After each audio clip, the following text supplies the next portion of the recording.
Herkese merhabalar. Kanalıma ve mutfağıma hoş geldiniz. Bugün sizlere nefis lezzetiyle soslu poğaça tarifiyle geldim. Kullandığım malzemeleri videonun açıklama kısmında belirttim. Bu arada beni hangi şehirden izlediğinizi videonun yorumlar kısmında belirtirseniz çok mutlu olurum. Sözü daha fazla uzatmadan hemen tarifimin yapımına başlamak istiyorum. 1 su bardağı sütü cezvede ısıttım. Parmağımın dayanacağı ölçüde derecesi. 1 su bardağı ılık sütü aldım. Üzerine 1 su bardağı ılık suyu ilave ettim. Ardından 2 yemek kaşığı kadar toz şekeri ekledim.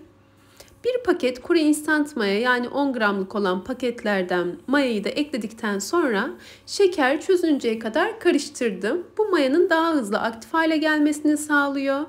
Şeker çözününceye kadar karıştırmanız yeterli olacaktır. Sonrasında diğer malzemeleri eklemeye devam edebiliriz. 1 su bardağı sıvı yağ kullanıyorum bu tarifte. Ardından kontrollü bir şekilde unu ilave edeceğiz. Toplamda 6 su bardağı unu hazırlamıştım. Bir miktar un ekledikten sonra üzerine bir dolu tatlı kaşığı tuzu ekliyorum. Sonra spatula ile karıştırmaya devam ediyorum. Biraz kıvam alıncaya kadar spatula ile karıştıracağım. Sonrasında elimle yoğurma işlemine geçeceğim. Çoğu tarifimde belirttiğim gibi unu kontrollü bir şekilde ekleyin lütfen. Yumuşak dokulu, ele yapışan bir hamur yoğurmamız gerekiyor. Tek seferde unun büyük kısmını ekleyerek hamurunuzun sert olma ihtimalini göz önünde bulundurmayın. Bunun için kademeli bir şekilde azar azar ekleyin. Benim yaptığım gibi. Şöyle biraz karıştırdıktan sonra tekrar un ekleyerek yoğurmaya devam edeceğim. Ele yapışmaya oldukça müsait bir hamur olduğundan şöyle kenarlarını toparlayarak yoğuruyorum. Hamur biraz toparlandıktan sonra birkaç dakika boyunca güzelce yoğurmanız önemli. Hamurun güzel bir şekilde birkaç dakika yoğrulması en önemli püf noktalarından biri. Böylelikle hamurunuz çok daha güzel mayalanacak ve pişerken de çok daha güzel kabaracaktır. Hamurun dokusunun güzel olması gerekiyor. Toplamda 5,5 su bardağı un kullanarak hamurumu istediğim kıvama getirdim. Daha fazla un eklemek istemedim. Az önce de belirttiğim gibi ele yapışan dokuda olması gerekiyor hamurun. Böylelikle yaptığımız poğaçamız çok daha güzel kabaracak, puf puf olacaktır. Daha fazla un eklememize gerek yok. Bu aşamadan sonra yoğurmaya devam ettikçe biraz daha elimi bırakıyor zaten hamur. Hamuru şöyle kenarlarından toparladıktan sonra artık mayalanmaya bırakabiliriz. Hamurun hiç hava almaması gerekiyor mayalanma süresince. Üzerini ilk olarak streç filmle kapatıyorum. Sonrasında bir mutfak örtüsüyle kapatarak 1 saat kadar mayalandırıyorum. Mutfağın ısısına göre mayalanma süresi değişebilir. Benim mutfağımda 1 saatte mayalandı. Daha sıcak bir ortamda olursa 45 dakikada da mayalanabilir. Hamurun hacminin bu şekilde 2 katına çıkmış olması gerekiyor en az. Mayalanan hamurun havasını alacağım. Şöyle bir kesme kartı yardımıyla toparlıyorum, biraz yoğuruyorum. Böylelikle maya kokusu olmayacaktır. Mayalanan hamurun böyle bir havasını alın. Mümkünse biraz yoğurun. Sonrasında şekil verme işlemine geçin. Kullandığım malzemeler ve verdiğim şekil itibariyle göçmen böreği dızmanaya benzetilebilir bu tarif, ama tamamen ondaki, yani orijinal dızmanada kullanılan malzemeler değil. Bu tarifi ben birazcık uyarladım. Bunu da belirtmek istedim. Yağlı kağıt serdiğim fırın kabına hamurun tamamını alıyorum.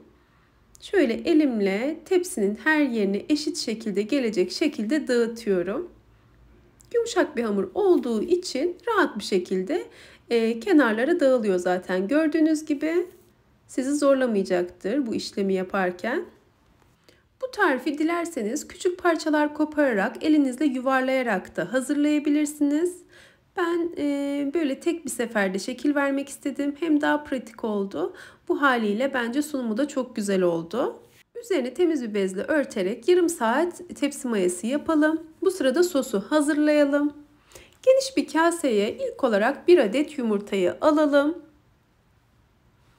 Yumurtanın üzerine 1 çay bardağından biraz eksik sıvı yağı ekleyelim. Ardından 3 yemek kaşığı kadar yoğurdu ilave edelim. Yoğurdun üzerine de şöyle çeyrek çay kaşığı kadar tuzu ekleyelim. Sos çok tuzsuz olmasın. 2 yemek kaşığı kadar çörek otunu da ekledikten sonra karışım tamamen homojen hale gelinceye kadar çırpıcı tel yardımıyla karıştıralım. Sosumuz hazır hale geldi. 30 dakikanın sonunda poğaçamızı şekillendirerek sosunu da üzerine ekleyeceğiz. 30 dakikanın sonunda tepsi mayamız da oldu. Şöyle bir kesme kartı yardımıyla küçük kareler oluşturuyorum. Bu işlemi bıçakla da yapabilirsiniz. Fakat bu aparatla çok daha pratik oluyor. Elinizde varsa bununla yapmanızı öneririm. Hamuru böyle daha dolu dolu olsun isterseniz, daha kalın olsun isterseniz daha küçük bir fırın kabında da hazırlayabilirsiniz. Bu tarifi dikdörtgen borcamda ya da kare borcamda da hazırlayabilirsiniz. O şekilde yaptığınızda daha hacimli, daha puf puf ve hamurlu bir tarif olacaktır, bir poğaça olacaktır. Bunu da belirtmek istedim. Artık sosumuzu üzerine dağıtabiliriz. Her yerine gelecek şekilde dağıtalım.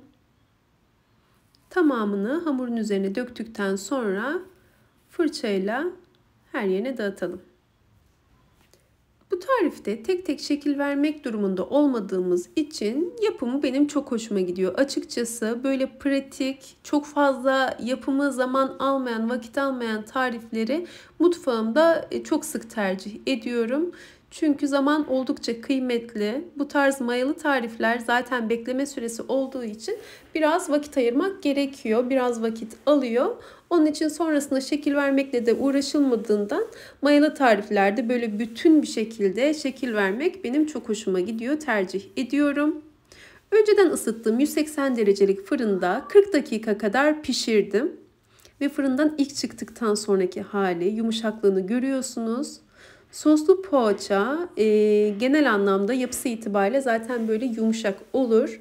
Bu haliyle bir defa denediğiniz takdirde ben çok beğeneceğinizi düşünüyorum.